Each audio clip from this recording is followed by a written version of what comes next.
Tiba ya jadi ikiunganishwa na teknolojia ya kisasa inawavutia raia wa Brazil kwenye meli ya matibabu ya jeshi la wanamaji la China. Raia hao pamoja na maafisa wa kijeshi wamepata fursa ya kipekee ya kutembelea meli hiyo ijulikanayo kama Silk Road Ark, ambapo walishuhudia vifaa vya kisasa vya matibabu pamoja na mbinu za jadi za tiba ya Kichina inayoitwa TCM. Maelezo zaidi katika makala ya Ifahamu China.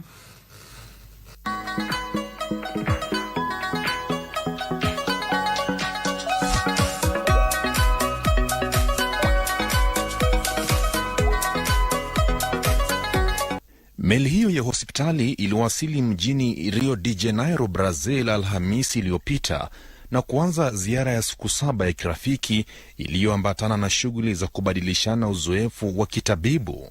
Hii ni moja ya vituo vya meli hiyo katika safari yake ya siku 220 ya kimataifa iitwayo Harmony Mission 2025, na pia ni mara ya kwanza kwa meli ya hospitali ya jeshi la wanamaji la China kutembelea Brazil.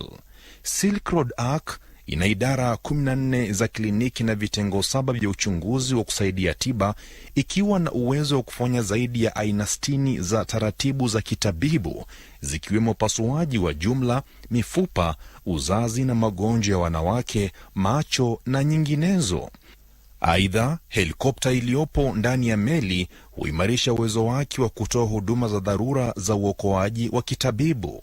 So my first impression about this Silk Road Ark, amazing boat with great technology, both traditional and modern. So I think we have a lot to learn from the Chinese experience, and this straighten our ties with China. Our Brazil-China friendship keeps getting stronger and stronger, and also solidifies the friendship of China and Latin America. Jeshi la wanamaji la Brazil lilituma timu ya wataalam kujifunza namna vifaa mbalimbali vya uchunguzi vinavyotumika na kubadilishana mawazo kuhusu masuala kama vile matengenezo ya vifaa vya kitabibu baharini na ufanisi wa vipimo wakati wa matibabu.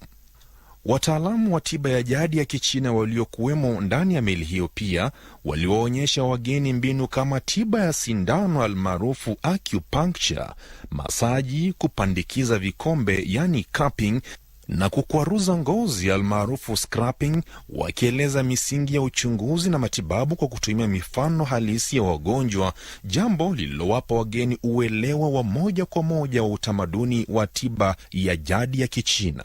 And what I found especially striking was the contrast between modern medicine, what we would consider to be modern medicine, and the more traditional Chinese medicine.